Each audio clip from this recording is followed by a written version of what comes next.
Good afternoon. I'm so excited to be here today with composer Reena Esmail. She is an Indian American composer that works between the worlds of Indian and Western classical music and brings together communities through the creation of equitable musical spaces. I just love that first sentence of her bio, and I'm so thrilled to welcome Reena to the podcast today. Welcome, Reena. Hi, everyone. It's really nice to be here. How are you doing? First of all, first question. Yeah, it's been a really interesting time. In some ways it's just been I guess grounding in the sense that, everything has been grounded and just everything has been just flattened, in a Literally. certain way. But then also it's been kind of nice to be able to have some time to focus inward and, as musicians we spend so much time just like giving and writing and, looking outward, and so it's nice to spend a little time kind of looking inward. Oh, that's such a nice way to put it and such a Yeah. positive spin on this time. It is sort of a forced pause, isn't it? Yeah, Yeah. absolutely. We run around so much as musicians. We do, especially at this time, summer festivals and just Yeah. so much is going on. And, yeah, it's hard because we think about, everyone is having some kind of online version of stuff, and it's Mhm. making me happy to see everything and everyone, but also really sad because I miss being there in person with people. I So, yeah. know. Wow. Well, tell us what you have been working on and, using Yeah. this sort of more reflective energy and what's come out of that so far for you, or has it been related to composing? Are you using the time in that way? Yeah, I mean, admittedly, I always kind of craved this solitude and this time to just like spend a really long time on my own practice. And so, Mhm. it's interesting because every week I feel like my next 2 or 3 years changes, like my life plan just changes based on what is happening. And so right now, I was supposed to write a lot of really big orchestra pieces in this coming year and then a bunch of chamber music in the next year. And I think I'm like reversing it now. So I'm Mm, writing a lot of the smaller pieces now and a lot of the bigger pieces later. yeah. But I mean, it's also really interesting because this time has given me a chance to think about what I actually want to do that I'm not able to do in my regular life.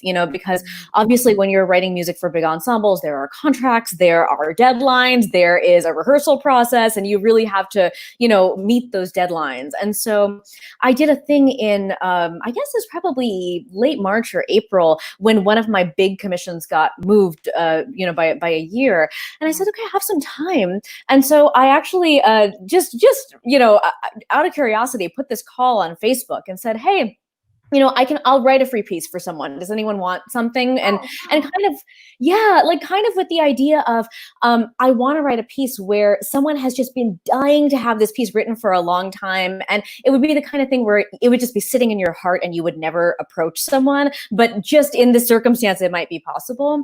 So I actually wrote a piece for people who live very close to you. I think it's in London, Ontario. Oh, So cool. yeah, so this amazing violinist and violist, Scott St. John, and his wife, they have this beautiful daughter who's really young and is starting to play the violin, and they wanted a piece that they and she could play together. So it was an amazing thing to work on. And what's so interesting is that there would never be a situation where a 9-year-old would reach out to me and want a commission, and yet it was the most amazing thing to work with this young musician, because you ask those initial questions of, what do you want, what's in your heart, and you get really direct answers from young Mhm. people. So she was like, I like trills, I don't like minor, I like, these are the very basic things. And so I mean, it was such a joy to get to know her and write for her. So, I mean, it's been nice to do projects like that during this time, um, that I wouldn't be able to do otherwise. Yeah. Yeah. Oh, that's amazing and so Yeah, inspiring, I think, for all of us to be thinking outside the box in this time and like, how are we going to carry some of absolutely. these positive things forward? Obviously, there's the really hard parts that come with this, but there are these sparks of amazing things that There that are. that are kind of waking us up in a way, like you said. Absolutely. And I also think that as a composer, your job is to be curious and be creative in the spaces you're given. So I think a lot about the fact that this is a different space. There are different parameters here. There are, people, especially for choral musicians. I mean, how can you do a thing where people who are trained ensemble singers can't feel the resonance of someone's someone else's voice who's standing next to them. And again, what does it mean to write into that space? And just been thinking a lot about how things might look different, how the various rollouts of coming back from this might look different, and how we can write into every one of those spaces. So yeah. Wow, awesome. That is our job as musicians. Yeah. Yes. So tell us just a little bit for maybe our audience members in Canada who may not know your work as well yet, because they haven't either listened to the new fantastic Alora Singer's recording that we'll talk about in a little bit. We were supposed to do a large work of yours on our May concert, which we unfortunately had to postpone. We're still planning to do it at some point soon. Yeah. Tell us, just familiarize our audience with your background, how you came to music in general, and then what part does choral music play into that, and how does it play into your career now? Absolutely. So, I mean, it's actually interesting. The story of how I got into music and how I got into choral music are two really separate stories.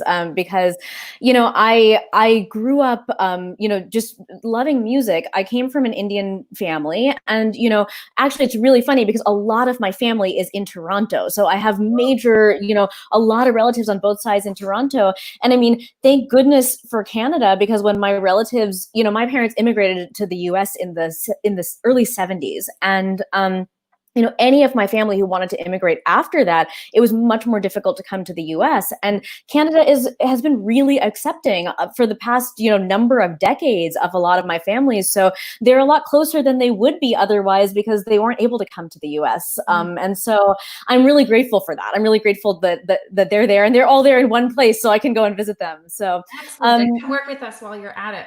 absolutely. That's why I'm so excited when choirs in Toronto are performing my music. Just personally makes me really excited. Perfect.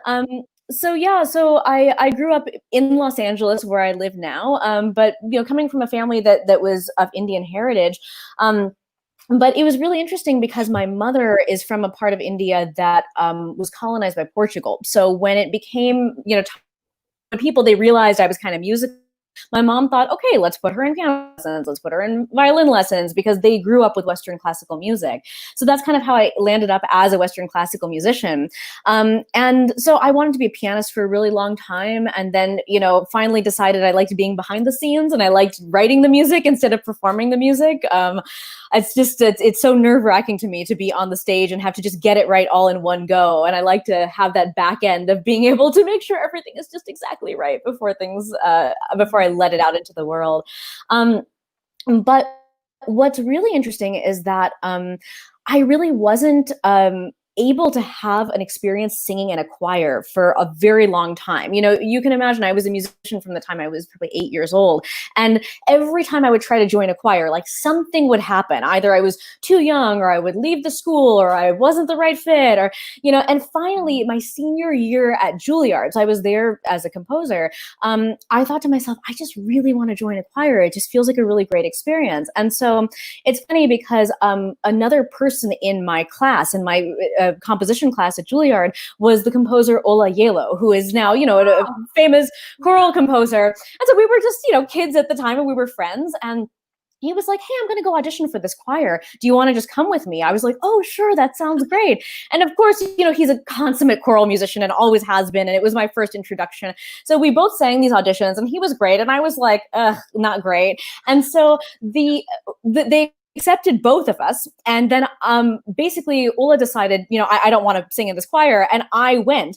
And the choral director kind of looked at me, and she was like, oh gosh, I just took you because I wanted that tenor. Like, and now I'm stuck with you. So that was the beginning of my choral music journey. But on the other hand, I was out of school for 4 years in between my master's and my undergrad and my master's, and choral music was a big part of that time, and it kind of helped me build community. It helped me find people I wouldn't know otherwise, because there's something about choral music that really does ask you to work together and to not have a sense of hierarchy about things, and to really have these beautiful values. And so, I mean, even though it wasn't necessarily part of my performative life from the beginning, it became something that was deeply important to me going forward. Oh, wow. Almost like a bridge between if I could separate them, human self and professional self, or like personal and Absolutely. professional, or musical and the rest of your life. That's amazing. Yeah, absolutely. I know it does that for so many people. It And then does. where does your study of Hindustani traditions come into this? And how has that kind of infused your composition since those studies? Yeah, so I mean, I think there have been many points in my life where I've realized that maybe I'm not being my entire self, you know? And I think when I became a musician, I realized there were not many people who shared my culture, who were doing the music that I did. And, you know, that was okay for a certain amount of time. And I'm someone who's enjoys being an outsider and enjoys, you know, engaging with people from many different cultures. But there was a point at which I realized, like, I wanted to make music with people who shared my culture. And it just turned out that there are many Indian women who make music. They just make a different kind of music than I Mm. make. And so I thought to myself, well, I want to know what that is, and I want to be able to have friends who are Indian women who are also musicians. And so that kind of led me on this long journey, and finally landed up with me going to India on a Fulbright and studying Indian classical music. And you know, it's been about 10 years since that point now, where I first started engaging seriously with Indian classical music. And so I train as a Hindustani singer, and I'm certainly not a professional level singer, but I just love it and I love doing it, and it really informs my music. So basically, a lot of my melodies and a lot of the things that you'll find in my music, they're inspired by what I've learned as an Indian classical musician. So cool. And you can definitely hear that in works like This Love Between Us, which was Yeah, just released by one of our pride of the Canadian professional yeah, choral scene, the Allure Singers with Mark Voronin. yeah, And it's yeah. just such a stunning album. What can you tell us about that piece in particular and what it's like to have it released on recording? And Yeah, I mean, there's so many stories to tell about that piece of music, and I think there are two in particular that make me so happy. And so one is the fact, and I know, I mean, there's a huge population of Indian people in Toronto, and I mean, probably a lot of them know that there are all kinds of visa issues, especially with Muslims getting into India, or people who have any association with Pakistan, and so you know, I had gone again to India on a Fulbright, and you know, the country had welcomed me in, and then there was a change in government, and so it meant that because my father's side of the family had lived in Pakistan before moving to the U.S., I was like no longer welcome in India. And wow. so basically, after I left, I really, it was very difficult to get back into the country, and so I thought I was going to go back and live there again for a year. Tried, looked, you know, every dignitary, every embassy, and just couldn't get back in. And so finally, I had to basically abandon everything that I had planned there and just not go to India for that year. And I remember that was November 2nd, 2015. I was like, okay, I've tried for months. I just have to give up on this dream of moving back to India.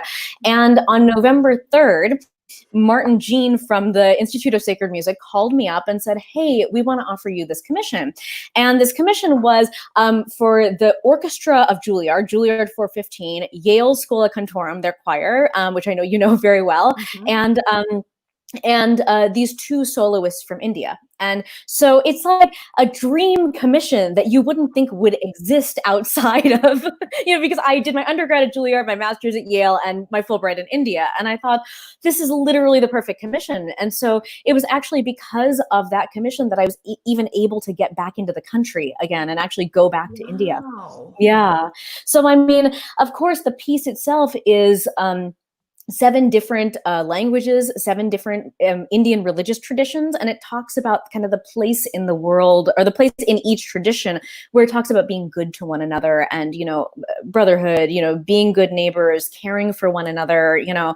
And I was writing it around 2016, the 2016 presidential election, and just thinking, you know, it's important to say these things, and it's important to talk about how we can all be from different religions, we can all believe different things, we can all, you know, carry on our own traditions, but there really isn't a tradition that can survive without the idea that we have to work together and we have to learn to get along with each other. And so Mm. I wanted the piece to just be a juxtaposition of so many different traditions that talk about that. And that no matter where you come from, you still have to hold that belief that we need each other and we need to listen to each other. Absolutely. And that, all religions say that somewhere, that's a really important tenet of any kind of system of morality and spirituality. So, yeah. Amazing. Well, the result is also very beautiful, musically speaking and poetically. How did you incorporate, just to get a little more technical for a second, how did you incorporate or balance the sounds from the Indian classical music and your, Juilliard training of orchestration and all of the more what we would call, I guess, Western classical sounds in the Yeah. piece? Because I do feel they meld quite beautifully together, Thank you. but yet are distinct and discernible. Yeah, I mean, it's kind of an ongoing challenge. When I started kind of in this, middle field between Indian and classical music, Indian and Western classical music, a decade ago, I was just literally thinking on the nose, okay, here's this concept of Indian music, here's this concept of Western music. How can I actually just throw these two things together and see where they meet, right? And as you keep on going on, it becomes almost a bit of a pigeon language where you start to shift back and forth between them. And finally, you get to a point where it's just its own language. And so, in a certain way, I think of it as, Indian and Western classical music have very different things that they emphasize. Indian music has this very kind of beautiful, mellifluous, very complex melody. And Western music isn't quite that complex on the melodic level, but it has harmony, it has counterpoint, it's able to do that. And so in a way, because they are different from one another in that and so many other different ways, it actually makes it almost easier to put them with one another without having to take anything away from either. And then, of course, practically the way it plays out, one of the toughest things is that Indian musicians, technically speaking, don't read Western classical music. And so, of course, how can you put together people who need notes written out for them to perform and need to be able to follow a score with people who really do not want to follow a score? How do those things combine with one another? And those things are always really hard to work out. We had a lot to work out with this piece when we first did it. And the fact that there are now 2 recordings of it, I mean, I just can't believe that it even came together the way that it did. Wow, that's so amazing. And that they actually complement each other They really well. do. Oh, that's very, very cool. So Yeah. what are you working on right now? And does it include Western, rather that combination of Western and Indian classical music? Does everything you do include that? Do you feel it's a thread? Yeah, it's interesting because at this point, it's just part of my musical style. It's part of how I write. And this piece I'm writing right now is actually a piece for soprano and chamber orchestra, just finishing it up. And it's basically the same instrumentation as Barber's Knoxville Summer of 1915. Yeah, and it's not necessarily, because the text is not an Indian classical text or anything. It's actually a Native American poet named Linda Hogan. And it's beautiful in the sense that it's about this woman who is kind of contemplating her entire complex past and ancestry and history and trying to figure out where she fits into it. And it's a very long text like the Barber, and it talks about all these different ways of the history of red. Red is blood, red is fire, red is is fruit. All these positive and negative things that happen in ancestry to make us who we are. And so, in a way, I'm not asking the soprano to sing as if she's an Indian classical musician, because I really want it to be something that sopranos can get their head around and be able to sing with just the skills that they have. But there are so many little kind of licks that are clearly referencing that style just in the orchestra and, places like that. So, yeah.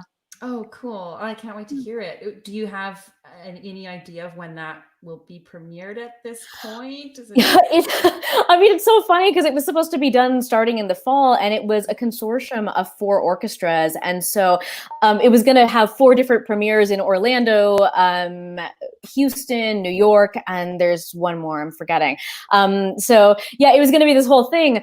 But I've actually been trying to think creatively about how we can use this very long lead time, because I'm guessing it'll probably be about a year before we can really kind of of get back on track. Mm-hmm. Using it to go deeper into my own orchestration composition practice, but then also how to engage people that we might not have been able to engage in the very short time that sometimes exists between the time you finish a piece and the premiere of the piece. So we're thinking about, how can we do things in little chunks? How can we do things remotely? How can we do things that build excitement over something before we actually premiered in person? So Yeah, we're and in thinking terms about of that. audience education, there's so much there that could be done online, or that's really very exciting. I can't wait to hear it. Yeah, me Cool. too. Yeah, I Oh, know. It I just know. means you have to wait that much longer between Oh the gosh. ink drying and hearing it Yes. with your And now I'm ears. just hearing the Sibelius, the MIDI file, which is just Oh, terrible. It's I like, know. it's just, yeah, you can't even share it with anyone because it just sounds like, circus music. So yeah. Oh my goodness. Well, on along those lines, what do you think that educational institutions can be doing to, I don't know if encourage this type of cross-cultural music is the right way to put it, but to open up our Western classical training a little bit, and to Yeah. open up our eyes, and to open up the possibilities for students who are studying now, who of course come from a multitude of cultural backgrounds. What would you say Yeah. to them and to their teachers in how we can just have a broader view? Yeah, I mean, I think choral music is a huge part of that because, I mean, one of the things that's amazing about choral music is that you're saying words to one another, and it's one thing to even just have the abstract music of another tradition, and it's another thing to actually be singing in other languages because Mhm. language opens up so much into understanding a different culture, and when you know that in a certain language you express something a particular way, it really changes how you think about that language. And I mean, when we had the premieres of This Love Between Us, it premiered in New York at Lincoln Center, and then after that, we took it on tour to India. So it was Indian audiences hearing this piece, and many of whom spoke some of those languages. And so you can imagine an Indian audience who speaks Hindi listening to Americans who don't speak Hindi singing to them in their own language. What does that mean? And so I think it's a way to begin a discussion and literally to begin a discussion. Yeah. And I would say, like, that, I mean, to me, choral music does feel like it has the potential to do that. Also, because the trajectory for a choral musician can actually be very quick because it's not like years and years of lessons are needed to be able to just start singing in a choir. And you Mhm. can get so much, even if you're a child singing in a choir, every year you can get so much better to the point where you could be almost a professional choral singer just from only having ever sung in a choir. Mhm. So I just think the mechanism that choral music has as far as building community, building understanding, engaging even with folk songs of other traditions easily, it's really all set up and it's all there. And it's just about us looking a little further into people's traditions and, just doing the research and being open. But I find, honestly, that a lot of people who contact me who are choral musicians, and especially conductors of university choirs, are Mhm. already so open in their thinking about this stuff. So yeah, good job and keep going. Oh, I'm so glad to hear that. Good. I know Yeah, we have lots of work to do, but everyone is really engaged in that kind of conversation right now about culture and absolutely. representation and inclusion, and doing it in a really meaningful way. And Yeah, I know personally, I'm so glad that you're writing music that really builds yeah, bridges that we can right. all access and use to engage with audiences of all kinds. So I'm Yeah, grateful. because I mean, to take it even further, it's just the idea that right now we're at this point where, based on how we have a discussion, it really changes the nature of what comes out of it. And unfortunately, we're in a situation where sometimes when we discuss things through the lens of economics or certain opportunity or something, there's always this kind of zero sum game of, okay, if these people get these resources, then other people don't get those resources. Yeah. And music is not one of those things, and especially choral music is not one of those things. We can all enjoy the beauty of each other's cultures without taking anything away from our own cultures. I mean, it's only really adding to our own cultures. And so, I Absolutely. mean, if we start having those discussions through music, we can continue those discussions in other ways. Oh, I can't wait to go listen back to Yeah. this interview and write that down, because I think that's just words to live by. Yeah, yeah. Reena, what other advice do you have for young composers? We have a number of young composers in the Amadeus Choir, either in their Thank undergraduate you. or who are more established and wanting to, I don't know, publish and get things out there and also discover their own compositional voice. So what would you say to them? Yeah, don't be afraid to be wrong is the most important thing. I think, we make mistakes so often, and it's really important to be able to make those mistakes in places of love. And I think be really careful and thoughtful about who your community is, because I find sometimes that it's easier to be myself in certain situations where I know people are going to be really supportive. And I think especially with young musicians going to school right now. Sometimes you think, okay, I've got to follow like the star. I've got to figure out who's going to be successful and I need to just like follow them. And I would say that you really can't know who's going to end up, breaking through or something later on in life. But to me, I find that the relationships that still feed me and give me so much are relationships where before any of us had musical success, we were really ideologically aligned with one another. So find someone who shares your values, because maybe they're not where they're going yet in terms of their performance ability or their just ability to kind of be a perfect soloist or something. But if you have faith in others and others have faith in you, it will give you the platform to get somewhere together.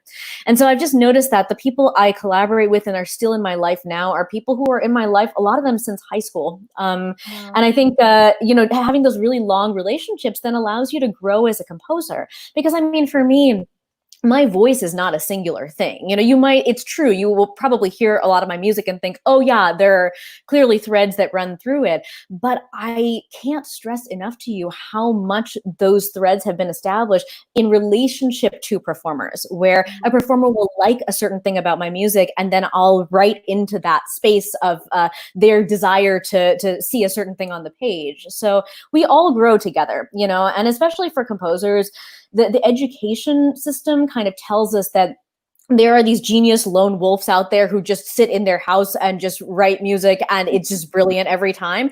And that really couldn't be true. I would take every time someone says this work is perfect with a grain of salt, because I mean, I can't tell you how many times someone has agonized over a certain thing in my music that's just a mistake or just some weird thing I left in the score. And people will be like, what does this mean? Like, what did she mean by this? And I was like, I'm so sorry I wasted your time. Yeah, exactly. That's the great thing about being a living composer. People can just ask. So yeah. And the great thing about working with living composers.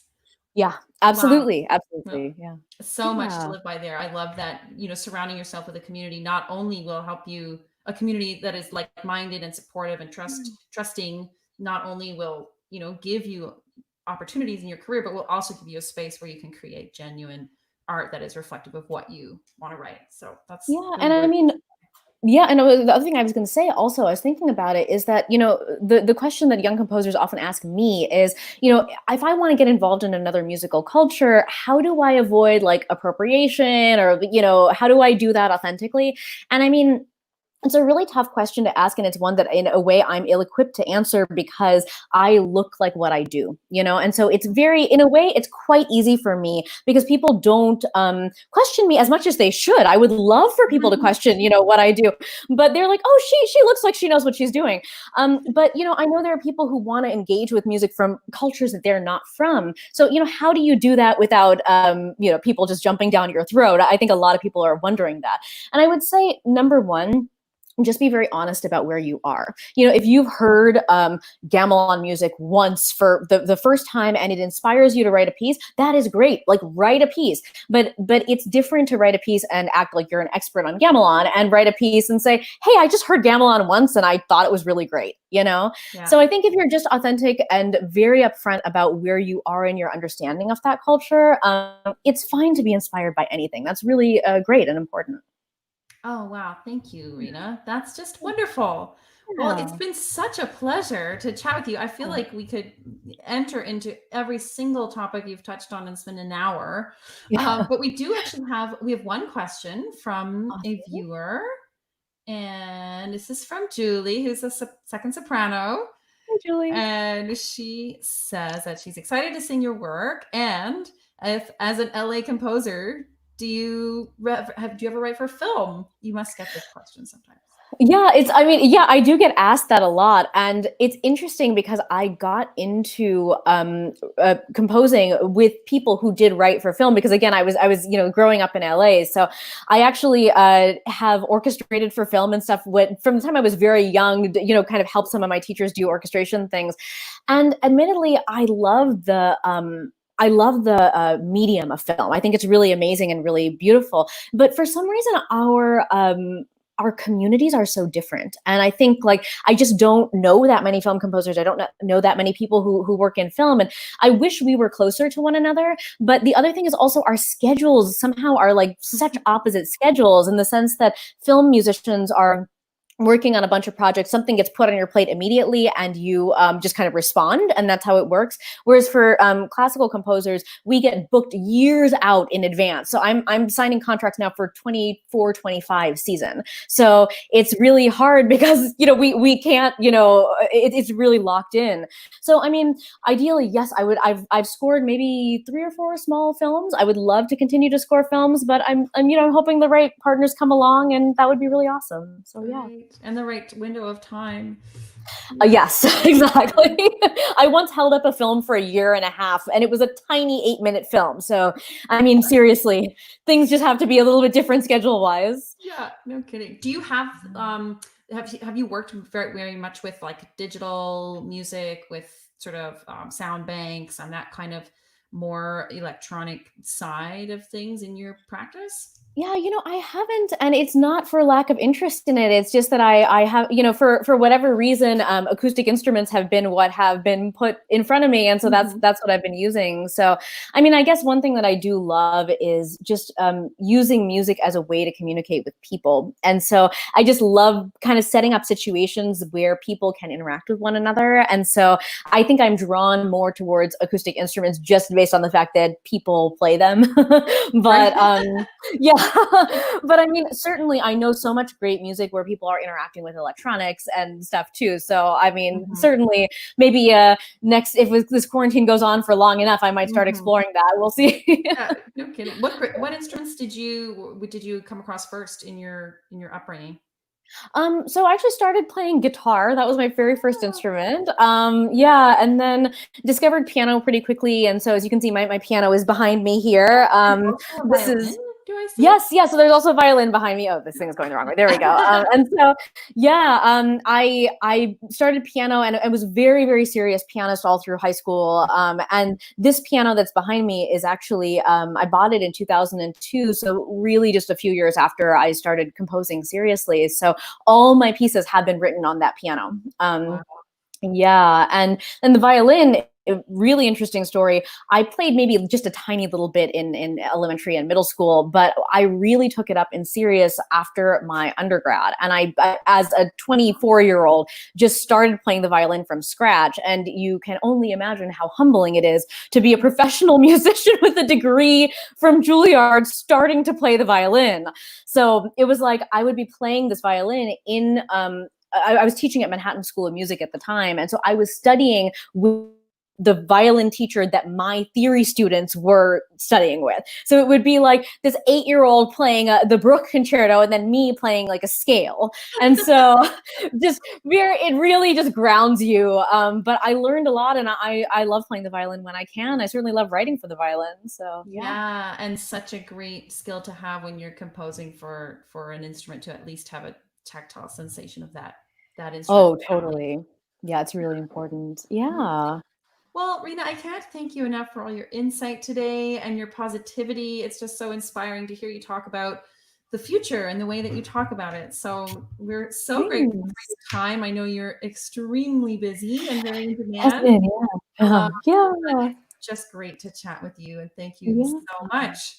Of course, and I hope that I hope things go well, and I hope you're all able to convene in person again soon. And I hope you guys get a chance to perform Curiosity. I would love to hear it. It would be really wonderful. It's going to happen at some point in the near future. Yeah, Can't wait, and we hope to work with you sometime. I That hope was so such an honor. too. Yeah, that would be so wonderful. Yeah. Take care. Thanks, All Rena. right, take care. Bye.